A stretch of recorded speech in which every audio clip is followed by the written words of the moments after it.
raajicha Isaayaas boqonnaa 26 lakkoofsa 20-21 irra isa jirudha. Maqaa gooftaa Yesuus Kiristoosiin nan dubbisa akkana jedha. Yaa saba koo as kottu kutaa mana keetti ol gali balbala kees cufadhu dheekkamsichi hamma darbutti iddoo baqaa tolfadhu jedha. Galanni Waaqayyoof haa ta'u. Ati jiraataadha, ati guddaadha, ati qulqulluudha, ati amanamaadha. Waan guddaas waan xiqqoossitu danda'a. Ogummaa fi beekumsi madda hundumaasi. Maqaa Yesuus Kiristoosiin warra si dhaga'an hundumaatti dubbii kee dubbadhu. Ayyaanni kee nuuf haa baay'atu. Ulaan Waaqaa nurratti banamee sagalee kee keessa humnichi inni hojjetu garlachuudhaan muruu ni danda'u, fayyisuu ni danda'u, ajjeesuu ni danda'u, guddisuu ni danda'u, xiqqeessuu ni danda'u, gogsuuf jiisuu ni danda'u. Dubbii kee duwwaadha. Dubbiin kee immoo jireenya of keessaa qaba. Si dubbii jireenya bara baraa kan qabu sidiif neessa deemna jedhani bartoonni kee. Dubbii jireenyaa situ qaba, dubbii fayyinaa situ qaba, dubbii jijjiiramaa situ qaba. Biyyaaf furmaanni, sabaaf furmaanni, qomoof furmaanni, lammiif furmaanni sibira qofa jira. Maqaa gooftaa Yesuus Kiristoos ilma keetiin dubbii ulfina kee, dubbii fayyisaa, dubbii jireenyaa, dubbii mul'ataa, ulaa Waaqaa banii afaan saaqadhuun itti dubbadhu. Maqaa Yesuus Kiristoosiin ameen. Yesuusiif galannaa ta'u. Yeroo darbee akkuma isinitti postii godheen ture sagalichaa maal jedheen postii godhe balbala kee cufadhuu laphee kee banii Waaqayyo wajjin haasa'ii kan jedhudha. Har'a iddoo kanatti sagalee Waaqayyo har'a nutti dubbatu kanan bal'inaan yeroo gabaabaa keessatti dubbachuu barbaada. Sagalichi akkana jedha, sirriitti dhaggeeffadhaa. Yaa saba koo as kottu gara mana keetti ol gali jedha. Maaliif waama Waaqayyo saba kana? Kun afeerraadha. Afeerraa yookaan labsiidha. Waaqayyo saba isaatiin gara mana isaatti akka isaan galaniif, gara mana isaaniitti akka isaan galaniif, ol seenanii balbala isaanii akka cufataniif Waaqayyo isaan abbooma. Waan tokkoon isin yaadachiisa addanatti. Deemi mana keetti galii hin jenne Waaqayyo. Deemi mana keetti galii hin jedhu. Kottu mana keetti gali jedha. Akkas jechuun maal jechuudha? Eessa dhaabatee waamaa jira Waaqayyo? Kottu yeroo jedhu, kottu yeroo jennu gara koo kottu jechuu keenya. Kanaaf Waaqayyo saba Israa'eliin yookaan saba isa amanatuun, saba isa jaallatuun kottu gara mana keetti gali jedhee waama. Yeroo baay'ee dogoggoraan hubanna. Deemi mana keetti gali jecha jedhu fayyadamna. Deemii miti dubbichi kottuudha. Maal jechuu barbaadeni? Waaqayyo mana kee keessa dhaabatee, Waaqayyo mana kee keessa taa'ee kottu jedhee siin isa alatti gadi fiigu si waama. Isa du'atti fiigu, isa badiisatti fiigu, isa rakkinatti fiigu, isa abaarsatti fiigu, isa oduu dhaggeeffatee jeeqamuudhaaf, golamuudhaaf gara alaatti fiigu kottu jedha Waaqayyo. Eessa dhaabatee? Mana kee keessa dhaabatee Waaqayyo kottu mana keetti gali jedha. Deemi mana keetti gali hin jedhu, kottu mana keetti gali jedha. I am in your home jechuudha. Mana kee keessan jira. Mana kee keessan jira. Innahoo bebeetiin eenyu jechuu isaati. Mana kee keessan jira. Si wajjin haasa'uudhaaf, si wajjin mari'achuudhaaf, si oolchuudhaaf, si furuudhaaf, isa dhufe si baraaruudhaaf, isa dhufe si oolchuudhaaf ani mana kee keessan jira. Ati garuu ala dhaabattee fagaattee deemtee jirta. Kottu jedha Waaqayyo. Namoonni baay'een Waaqayyoon mana keessatti dhiifnee alatti gadi fiinna. Jireenya mana keessatti dhiifnee alatti gadi fiinna. Furmaata mana keessatti dhiifnee alatti gadi fiinna. Waaqayyo akkana jedha, ani mana kee keessan jira, mana keetti kottuuti ol gali jedha. Kottu gara mana keetti ol gali. Anaan manatti na dhiistee alatti gadi fiigin jedha. Galanni Waaqayyoof haa ta'u. Maaliif kottu gara mana keetti ol gali jedha Waaqayyo? Ala wanta nama nyaatutu jira, wanta nama balleessutu jira, wanta haamilee nama buusutu jira, wanta abdii nama kutachisutu jira, wanta mogolee nama buusutu jira. Alli cinqii keessa, muddama keessa, yaaddoo keessa jira. Alli dukkana keessa jira, bubbee keessa jira. Kanaafuu mana keetti ol gali. Eessan jira? Mana kee keessan jira jedha Waaqayyo. Yesuus Kiristoos gooftaadha. Ani mana kee keessan jira. Anaan manatti dhiiftee alatti hin fiigin jedha. Mana kee keessan jira. Mana keetti kottu ol gali jedha. Balbala mana kee cufadhu jedha. Maaliif cufa? Yoo ati cuftee inni alaa sitti ol hin galu. Yoo bante malee immoo gadi ba'uu hin dandeessu. Banuuf cufuun hojii keeti. Balbala kee cufadhu jedha. Waaqayyo labsii waamicha sitti dabarsa. Kun waamicha fedhii irratti hundaa'edha. Namni mana isaatti fedhiidhaan ol gala. Namni mana isaa fedhii isaatiin cufata. Cufachuun kee of oolchuudhaaf isa ala jiru in ilaalu, isa ala jirutti of hin gatu, of hin kennu jechuudha. Kan biraan balbala ofii cufachuu jechuun isa ala jirutti hirmaachuu dhiisuu jechuudha. Bara kana olitti yaane teenyeetu oduudhaan waan furmaata argannu nutti fakkaata. Dubartiin jabanaatti naannoftee teessee odeessitee furmaanni dhibee bara kanaatiif hin dhufu. warri hayyoonni mootonni kallattii adda addaatiin teessuma Suuriyaa barcuma naannoo barcumaatti naanna'anii taa'anii odeessuudhaan furmaanni hin dhufu. Bara kana dhoksaa jiru sunitti immoo clean bench jechuun laaboraatoorii keessaati namoonni teebilii itti fayyadaman irratti qorannoo adda addaa geggeessuudhaaf clean bench irratti hojii hojjetamuun furmaanni dhufaa hin jiru. Kanaaf Waaqayyo wanta nurraa buusu wanta nuti akka buufnu barbaadu qaba Waaqayyo እንድናወራርደው እግዚአብሔር የሚፈልገው ነገር አለ። ዓለም እንድታወራርደው ኃያላን የሚሉ አዋቂዎች ነን የሚሉ ምሁራን ነን የሚሉ የሚያወራርዱ ነገር አላቸው። wanta nuti ofirraa buusnutu jira. Megaaf tokkoon isin gaafadha. Atuu koronaan vaayirasii ta'uun saafe koronaan biyya ta'e inni Ameerikaa dararu ummata 300 siqu inni har'a fixaa jiru koronaan atuu biyya ta'e Ameerikaan xayyaara nama hin qabneen yeroo adda addaatti itti deddeebite lafarraa balleessitee turte. Ga'umsaan, beekumsaan, saayinsiidhaan, qorannaadhaan maarsii bira darbanii isa kaan qorachaa waan jiraniif wanti isaan dhibe wanti isaan hin guuttatin waan jiru isaanitti hin fakkaatu. Maddi ogummaa, maddi beekumsaa, maddi dandeettii, maddi humna, maddi ga'umsaa hundumtu Waaqayyo ta'uusaa agarsiisuudhaaf jecha garuu Waaqayyo warra maarsii bira darbe vaayirasii jalaa dhokse galanni Waaqayyoof haa ta'u. Maal jechuu barbaadeen baay'ee gaafa beektu xinnoos akka hin beekne, xinnoos akka hin hubanne, xinnoos akka hin hojjenne beekuu danda'utu nurra jiraata. ከናፍ ሀራ ሀያል ሀገራን የሚባሉ ሀያል ህዝብ የሚባሉ ዛሬ መልእክት አላቸው። ሀያል ሀገር የሚባል የለም። ሀያል ህዝብ የሚባል የለም። ሀያል እግዚአብሔር ግን በሰማይ በዙፋኑ ላይ አለ። isa guddaa as kan danda'u, isa xiqqaa as kan danda'u, isa jabaa as kan danda'u, isa laafaa as kan danda'u hunduma akka ga'umsa isaatti akka ramaddii isaatti toora galchee hojjechuu kan danda'u Waaqayyo duwwaadha. Kanaaf balbala kee cufadhu, isa ala jirutti hin hirmaatin. Maaliif gadi fi wixxifatta alatti maa gadi fiidda? Looxitu yeroo tokko Waaqayyo Sodoomiif Gomoraa balleessuudhaaf yeroo inni ergamoota isaa 2 gara mana isaatti ergu warri naannoo Sodoomiif Gomoraa jirani ergamoota mana seenan sana gadi nuu baasi. Akka garaa keenyaa goonaa hin balleessina hin ajjeefnaati taphannaa jedhaniitu Looxitti balbalatu nu turan. Looxiin isaan kana kadhachuudhaaf gadi fiiga. Ergamoonni Waaqayyo akka Looxiin kan hin baaneef mana keessatti wal harkisu. Waaqayyo mana keessatti saba isaa wal harkisaa jira. Du'a jalaa, dheekkamsa jalaa, abaarsa jalaa, badiisa jalaa. Ati balbala kee cufi malee rakkoo hin qabu. Ati balbala kee banuu dhiisi malee rakkoo hin qabu. Waaqayyo gooftaan machaa yoo diinni balbala sitti reebee si rakkise ofiisaatii gadi ba'ee bana. Haleluuyaa. Ofiisaatii itti darbee bana Waaqayyo. Waaqayyo gaafa ofiisaatii itti darbee diina, rakkina, dhukkuba, jibba, abaarsa, badiisa balbala sitti reebutti gaafa Waaqayyo itti darbee balbala banu dhuma waan badiisa sanaa ta'a.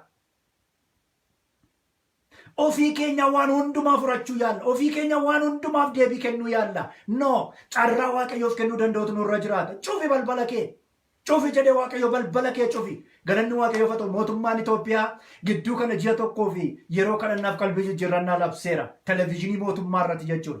Kun Waaqayyo akka inni mootota jilbeenfachiisaa jiru agarsiisa. Sababni isaa fudhattanii yoo ilaaltan dhaabbanni amantii kamiyyuu biyyattii kana keessatti TV mataa isaatiin live transmission dabarsuu hin danda'u.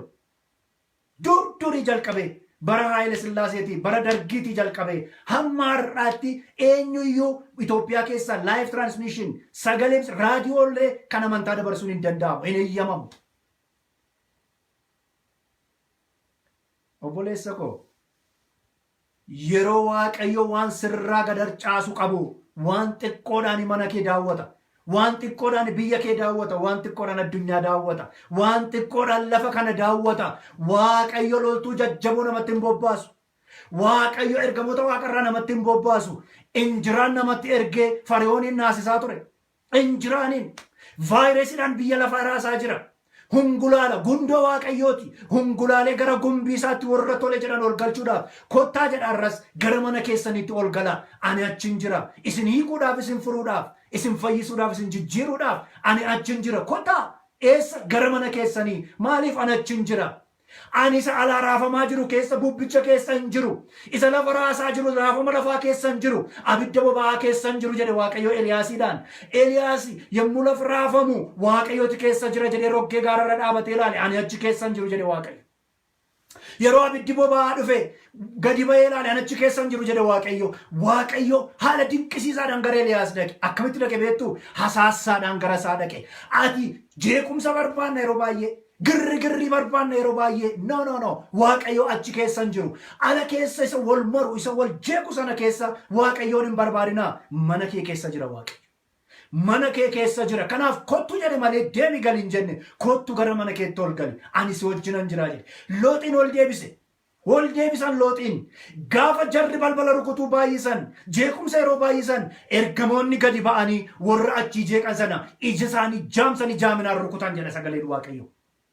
Inni balbala sitti reebu, inni qe'ee sitti goolu, inni biyya sitti goolu, inni lammii sitti goolu, inni qomoo sitti goolu, Waaqayyootti gaafati amantii guutuudhaan itti laattu, inni itti darba. Isa kaan akka fedha isaatti, isa kaan akka jaalala isaatti Waaqayyo sirraa geggeessa. Waaqayyo gooftaan machaa isa nu dhiphisu, isa nu rakkisu, fooniinis, hafuuraanis, lammiidhaanis, qomoodhaanis, biyyaanis, addunyaadhaanis Waaqayyo nurraa geggeessuudhaaf nu eegaa jira. Tole jedhaa sabanana. Tole jedhaa obboloota koo. Waaqayyo nurraa geggeessuudhaaf gara mana keessaniitti ol galaa jedha. ኑ ወደ ቤታችሁ ግቡ። ወደ ቤታችሁ ግቡ። ሂዱ ወደ ቤታችሁ ግቡ አይደለም። ና ወደ ቤት ግባ።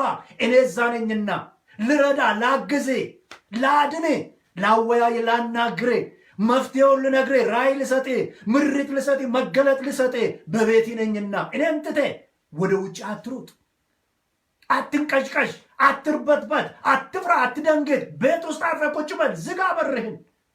እግዚአብሔር በቤት ሆኖ ሊያናግር መፍትሄ ልሰጥ ይጠብቃልና። ሃሌሉያ! ኢየሱስ ክርስቶስ ጌታ ነው። yeroo gabaabduudhaaf jedha lakkoofsa 21 dheekkamsichi yeroo gabaabduudhaaf malee hin darba jedha. Ati garuu mana kee keessa turi, cufadhu, tolfadhu jedhe. Galanni Waaqayyoof haa ta'u. Waaqayyoon Nohiidhaan bidiruu tolfadhu jedhe. Inni erga inni markaba tolfatee booda warra mana kee hundumaa, warra si wajjin jiran hundumaa oolcha Waaqayyo sababa keef. በአንተ ምክንያት፣ በአንቺ ምክንያት ከአንቺ ጋር ያሉትን ቤተሰቦችሽን ሁሉ በአንቺ ምክንያት እግዚአብሔር ሊያድን በቤትሽ ተገኝ፣ በቤት ተገኝ፣ ጠይቀኝ፣ ለምነኝ ይላል። ሃሌሉያ! ጎፍታን ኢየሱስ mana keessan keessatti sin barbaada Waaqayyo. Asiifachin fiigina mootonnetu deebii kennu ta'e Ameerikaa deebii kenna ture. Obboleessa koo Ameerikaan yeroo kana raafama keessa jirti. Haguuggii funyaanii ol saamaa jiru Ameerikaan faa Jarman faa haguuggii funyaanii ol saamaa jiru. Yeroonsaa yerootti moototarraa furmaata eeddu miti. Yeroonsaa yerootti mootummaan Itoophiyaa furmaata kennu miti. Harka kenneera hundumtu harka kenneera. ማል harka ቡሱ በርባድ ሊያወራርድ የሚፈልግ አንድ ሂሳብ አለ። እሱ ምንድን ነው? ከአሁን በኋላ የጌም ሜሬጅ መነሳት አለበት። ይጎ ካሱ ቀቡ አከሞት ራሻ እኔ ኦልፉዲን ሳልቶኬ ሀፉ ቀበ ጀዴ ለብሲባስ አሜሪካን ለብሲባሱ ቀብዲ ኢትዮጵያ ከሰትለ ኩን ገገፈማ ጀረ ኢትዮጵያ ከሰትለ በአቂሟ በኢትዮጵያ ውስጥ ግብረ ሰዶማዊነት አለ። በአቂሟ በኢትዮጵያ ውስጥ ባፎሜትን የሚያመልኩ አሉ። በአቂማቸው በኢትዮጵያ ውስጥ ሰይጣንን የሚያመልኩ አሉ። ያደገ ሀገር ብቻ ነው ብለን መጠበቅ የለብንም። ብየ ኬኛ ኬስ ለፈ ኬኛ ኬስ ሰበ ኬኛ ኬስ ዋቀ ቶልፈማ ባየቱ ጅራ አኒ ዋቀ ቶልፈማ ኬቲ ስንፈይሳ ከራ ኬሳ ማቲ ሆጂ ሀርካ ኬሳ ጀላቲስ ስንፉራ isa dhukkuba sitti ta'etti sin fayyisa jedha. Kanaaf Waaqayyo ergamoota sitti hin bobbaasu. Raamoo xiqqoo yookaas injiraaniin yookaas vaayirasiidhaan hungulaalee gara mana isaatti deebisuudhaaf mootummaa gurguddaa jilbeenfachiisuudhaaf raasaa jira. Ameerikaan somaaf sagada labsaa jirti. Biyyoonni adda addaa somaaf sagada, Afrikaa keessaa biyyoonni baay'een somaaf sagada labsaa jiru. Galanni Waaqayyoof haa ta'u. Mana sagadaa keessatti qofa walitti qabamnee walitti hoo'inee miti kan kun ta'u. Mana keenya keessatti. Dhokannee mana keenya keessatti Waaqayyo wajjin. Yeroo baay'ee amantoonni maaliif waldaa irratti mootummaan harka ol fudhate jedhu. No, mootummaan harka ol hin fudhanne. Waaqayyoota harka ol fudhate gara mana keetti deebii Waaqayyoon kadhadhu. Ani yeroo dhukkubni kun ka'e biyya Kooriyaa Kibbaa keessan ture. Biyya Kooriyaa Kibbaa keessatti dubartii tokkotu Wuhan magaalaa Chaayinaa keessa jiru daawwattee galte. akka dhukkuba sanaan qabamtetu hin beekin waldaa kiristaanaa deemti. Waldaa sana keessatti namoonni ishee wajjiniin quunnamtii qaban, walitti bu'iinsa qaban, namoonni 2,000 ol ta'an waldaa sana keessa kan jiran vaayirasii kanaan qabamu. Sababii namoonni sun ofirratti hin beekin isaan immoo namoota magaalaa sana keessa jiran vaayirasiidhaan weerarsiisan. Magaalaa isaan keessa jiraatan sun har'a persentii 80 Kooriyaa keessaa namoonni 9,000 ol vaayirasii koronaadhaan qabaman sababii dubartii sanaatiif. Imagine waldaa kiristaanaa keessatti yeroo akkas walitti uknee teenyu waan baay'eetu uumamuu danda'a. Yeroonsaa mootummaa tarkool fudhatee hin ta'in mootummaanuu lafa litu dhabee cinqame isa dur biyya koo keessatti televizhiniidhaan wangeelli lallabamu jedhee inni hamma irraatti dhorke televizhinii mataa isaatiin iyyamaa jira. Yeroonsaa yeroo Waaqayyooti. Yeroonsaa yeroo Waaqayyooti. Inni dida yeroo itti deebi'u, inni of jaja yeroo itti gad of qabu, Waaqayyo yeroo inni of tultotaan mormuudha. Baay'ee beekna yeroo jedhan ishee kana beektuure jedhe Waaqayyo. Baay'ee dandeenya yeroo jedhan ishee kana dandeessuure jedhe Waaqayyo. Guddoo akkasii deemne yeroo jedhan ishee kana deemtanii gochuu dandeessuure jedhe Waaqayyo. Never ever namni tokko kana gochuu hin dandeenye. Isinitti meera በጠረጴዛ ዙሪያ የሚፈታ አይደለም በክሊም ቤንች ዙሪያ ራሱ ተመራማሪዎች አልቻሉም 4 ወር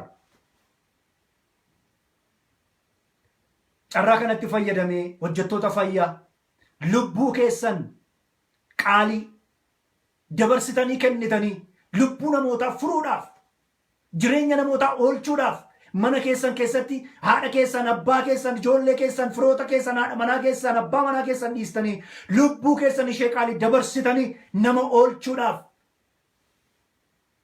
gatii guddaa kaffalaa jirtan Waaqayyo gooftaan maccaa dhiiga isaatiin isin haguugu.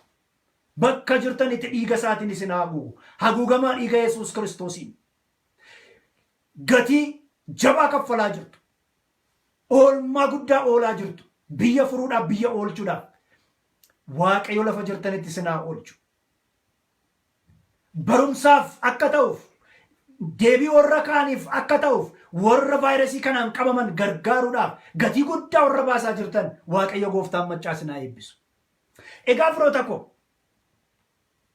Waaqayyo looxiin ol deebisee warra kaaniin jaamiraan yeroo rukutu yeroo kootu jira looxi gadi hin fiigin jedha. Har'as yeroo Waaqayyo yeroo ga'u gadi baata malee yeroo Waaqayyo tonga hin gadi baate innaan inni warra kaan irra ga'u waan sirra hin geenyeef hin qabu. Abidda uffadhu afaan haaraa raajii dubbadhu waan barbaadde godhi. Sin oolchu soba ani nama Waaqayyooti nan qabu jechuun soba inuma si qaba nama foon keeti. You are human being nama fooniti ሰው እስከሆንክ ድረስ ሰው ላይ የደረሰ በአንተ ላይ ይደርሳል። ነገሩ ምንድነው? ማስጠንቀቂያ። እያንዳንዷ መድኃኒት የራሷ ዲስክሪፕሽን አላት። ፕሪስክሪፕሽኗን ካልተከተልክ መድኃኒት ሳይሆን የሚያጠፋ መርዝ ይሆናል። ልክ እንደዛው እግዚአብሔር ለሕዝቡ የሚሰጠው ቃል የህይወት ቃል መገለጡ ትእዛዙ እያንዳንዷ ፕሪስክሪፕሽን አላት። ይህንን ፕሪስክሪፕሽን ተከትለን የማንሄድ ከሆነ ሰዎች ላይ የደረሰ ሁሉ በእኛ ላይ ይደርሳል።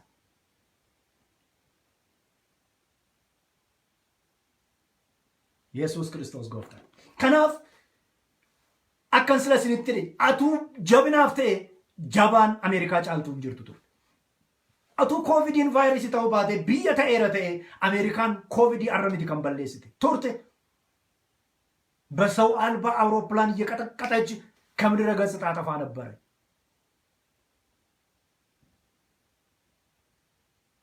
ድብቅ ሰራዊት የምንለው ይሄ ነው። ድብቅ ጦር የሚባለው ይሄ ነው። ሰበኮ ለሚኮ ኦቦሎተኮ ፍሮተኮ አቦተኮ አለተኮ warri sagalee kana dhageessan Waaqayyo akkana isiniin jedha. Alamiti furmaanni kan jiru mana keessanitti kottaa ol galaa. Ana wajjin haasaa waan barbaaduun isinitti himaa na dhaggeeffadhaa. Ani immoo balaa kana isinirraan kaasaa jedhe Waaqayyo. Waaqayyo Nohiidhaan akkana jedhe. Egaa namoota mana kee hundumaa fudhadhuutii gara markabichaatti ol gali. Bineensota keessaatii akaakuudhaan filiitii itti ol galchi. Isa booda jedhe Waaqayyo markabicha keessa amma badiisi kun darbutti turi jedhe.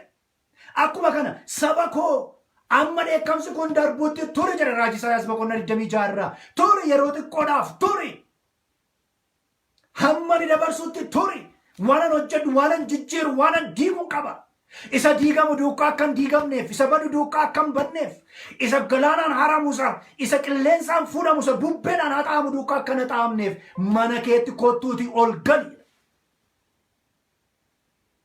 Haleluuyaa. Ol gali jedhe. Warri ol galan warra galeefidha. warri Waaqayyo gara mana keetti ol gal yeroo jedhu warri ol galan warra galeefidha። ወደ ቤታቸው የሚገቡ እግዚአብሔር ሲጠራቸው ወደ ቤታቸው የሚገቡ የገባቸው ናቸው።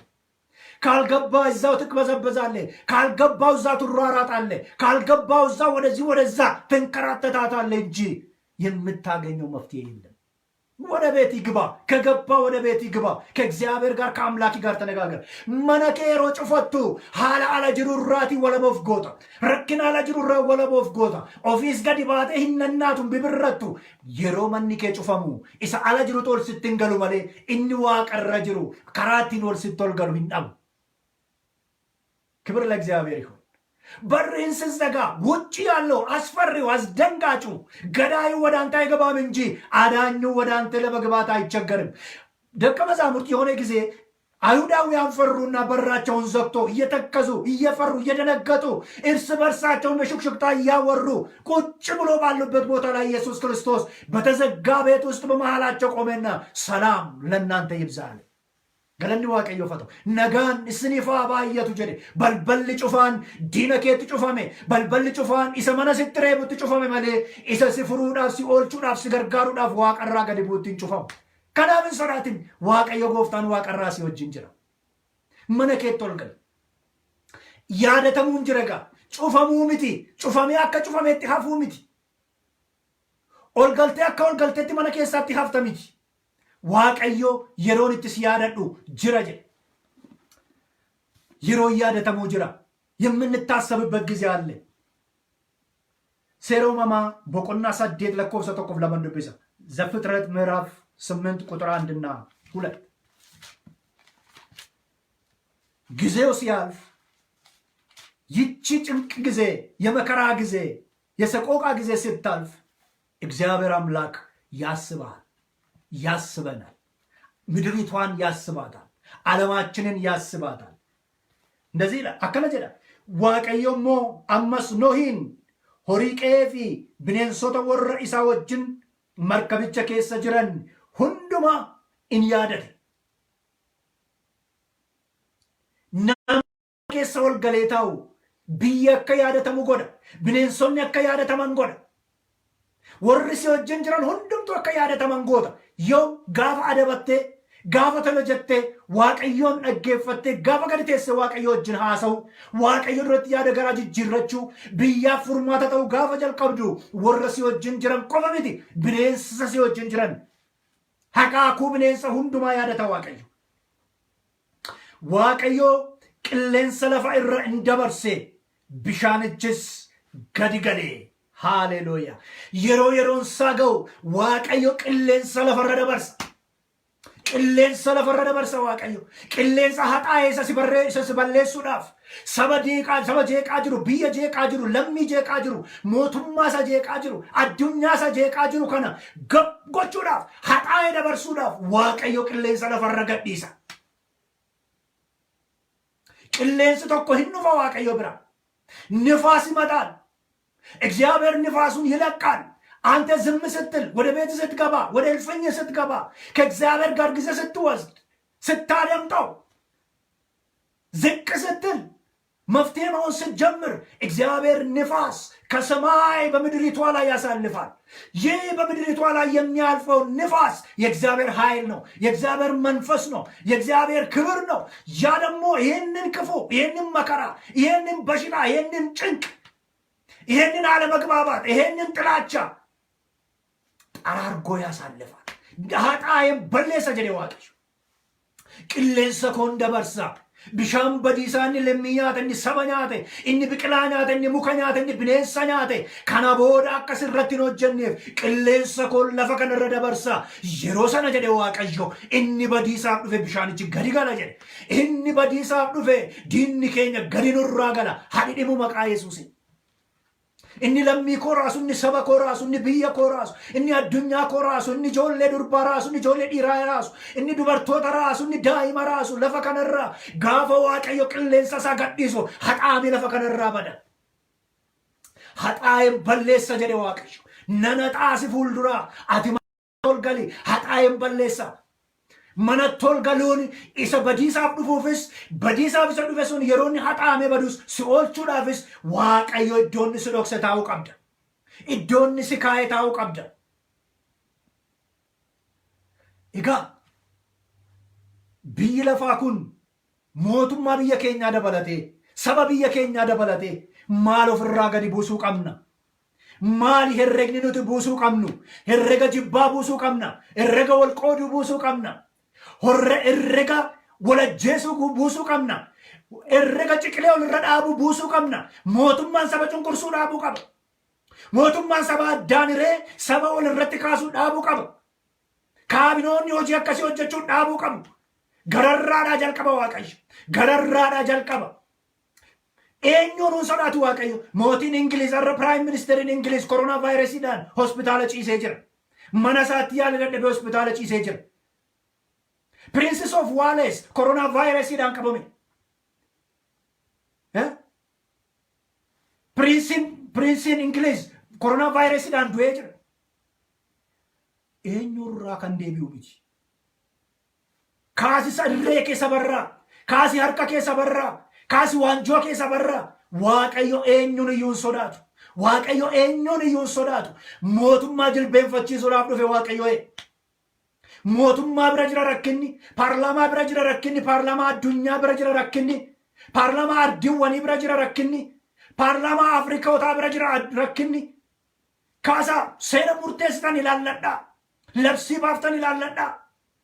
Labsii ulfa baasuu irraa of deebisa. Labsii gibira sodomii irraa of deebisa. Deebisa. Kaasaa hirree keessan kaasaa. Saba cunqursuu, saba hadoochuu, saba joonjessuurraa kaasaa. Shororkeessummaarraa, malaammaltummaarraa deebi'a. Gaafa isin deebitan sabatti araarama Waaqayyo. Gaggeessitoonni waldaa kiristaanaa deebi'a. Ha deebinu. Eenyutti yeroo itti quba qaban miti yeroonsaa. Yeroo hundumti keenya jallina keessa, cubbuu keessa, jibba keessa, wal nyaachuu keessa, wal qooduu keessa cuubamnee jirruudha. Maannim በማንም ላይ ጣቱን ሊቀስር አይችልም። ማንም በማንም ላይ ምክንያት ሊያቀርብ አይችልም። ሁሉም ኃጢአትን ሰርቷል። ሁሉም በደልን ሰርቷል። ሁሉም ከእግዚአብሔር መንገድ ርቋል። ሁሉም ወንጀለኛ ነው። ሁሉም ኃጢአተኛ ነው። እንመለስ። ቤተክርስቲያን ብቻ አይደለም፣ መንግስት ይመለስ። ይመለስ። በተለያየ ስም የምታመልኩት ተመለሱ። እግዚአብሔር ንስሐ ግቡ፣ ወደ ቤታችሁ ገብታችሁ ንስሐ ግቡ ይላል። እንመለስ። ሀዴብኑ deebi'uu qabna. Qalbii jijjiirrachuu qabna. Yaada garaa jijjiirrachuu qabna. Yeroo sana Waaqayyo qilleensa lafarra dabarsa. ያኔ እግዚአብሔር ነፋሱን በምድር ላይ ያሳልፋል። ይህ ንፋስ ሁሉንም ነገር ጠራርጎ የሚያልፍ ነው። ይህ ንፋስ የእግዚአብሔር መንፈስ ነው። ለዛ ነው ለሕዝቅኤል በአራቱም ማዕዘን ለንፋሳት ትንቢትን ተናገር፣ እነሱም መጥቶ በእነዚህ አጥንቶች ውስጥ ሲገቡ ሕያው ነፍስ ይሆናሉ አለ እግዚአብሔር። ንፋስ ሲመጣ የሞተ ነፍስ ይዘራል። ተስፋ ይለመልማል። እንደገና እንሰራራለን፣ እንቆማለን፣ እግዚአብሔርን እናመልካለን። ወደ ቀድሞ ክብራችን፣ ወደ ቀድሞ ማንነታችን፣ ወደ ቀድሞ ታላቅነታችን። ይሄ አጉልጉራ መቆም አለበት። ማንም ታላቅ አልነበረም። ማንም የበላይ አልነበረም። ማንም ኃያል አልነበረም። ኃያል ጥንትም ዛሬም ለዘላለም እግዚአብሔር ብቻ ነው። እንመለስ። Waaqayyo gooftaan deebi'aa nuun jedha. Fayyaa deebi'aatii maaliif baddu? Karaa keessan isa dhukkuba isinitti ta'e, hojii keessan isa dhukkuba isinitti ta'e irraa deebi'aa. Gara mana keessanitti ol deebi'aa. Gaafa sana ani immoo isa alaa isin dhiphisu, isa isin cinqu, isa isin rakkeessanii ari'atu sanarraa qilleensa koon dabarsa. Haxaa hin balleessa jedhe. Nana haxaa jedhe Waaqayyo. Lakkoofsa lamarraa isa lafarra jiru nan haxaa jedhe Waaqayyo. Hin haxaa Waaqayyo. Siin ol deebisee diina kee alaa balleessa. Siin ol deebisee bishaan alaa gogsa. Siin ol deebisee rakkina alaa balleessa. mana keessa taa yeroo jedhu Waaqayyo inni alaa isa alaa balleessa, inni alaa isa alaa gogsa, inni alaa isa alaa fuudhee deema. Ati mana keessa taa'e yommuu waan balleessu balleessee fixu isa balleessu ani immoo nan balleessa jedhe Waaqayyo. Isa balleessu balleessuudhaaf Waaqayyo ofiisaatii dhufa. Isa balleesse balleessuudhaaf isa balleessu erga. Isa balleessu balleessuudhaaf ofiisaatii erga Waaqayyo. Isiniin galu dubbichi. ያጠፋውን ለማጥፋት አጥፊ ይልካል። ያጠፋውን ለማጥፋት እምቢ ያለውን አልመለስም አልታዘዝም ያለውን ለማጥፋት አጥፊውን ይልካል። አጥፊውን ለማጥፋት ግን እግዚአብሔር ራሱ ይነሳል፣ ኃይሉን ይልካል፣ ጉልበቱን፣ ማንነቱን፣ ክብሩን ይዘረጋል፣ እጁን ይዘረጋል፣ ያጠፋል። ያኔ ምድር ሁሉ ጸጥ ረጭ ትላለች፣ ሰላምም ይሆናል፣ ሁሉ ነገር አዲስ ይሆናል። አንተም በሰላም ታርፋለህ፣ በሰላም ታመልካለህ ከእግዚአብሔር ጋር ከአምላኬ ጋር ለዘላለም በደስታ በፍርሃትና በፊቱ በመንቀጥቀጥ እግዚአብሔርን ታመልካለህ። ዋቀዮ ከነ ጀዴ ሰበ ከነ ከነኑ መደፍ አከኒነ ዋቀሱ ይሄን ህዝብ የፈጠርኩት እንዲያመልከኝ እንድሰራልኝ እንዲገዛልኝ ነው። እግዚአብሔር የፈጠረ እግዚአብሔር የሰራ እንድታመልከው ነው። ስለዚህ ተመለስ። ርቀህ ሄዳል። እግዚአብሔር በደጅ ቆሞ ና ና ና ና ና ተመለስ፣ ና ና ወደ ቤት ይግባ እያለ ነው እግዚአብሔር። ኮቱ ኮቱ ፈጎራ ሲዋማ ጅራ መነኬራ ፈጋት ዲምት ኮቱ ጀዴ ፈጎራ ሲዋማ ጅራ ጎፍታፍ ገለናተው ያደዳ ፉርማኒ bakkee keessa jooruudhaan hin dhufu. Furmaanni eessa jira? Waaqayyo gooftaa maccaa bira jira. Waaqayyo eessa jira? Mana keenya keessa jira.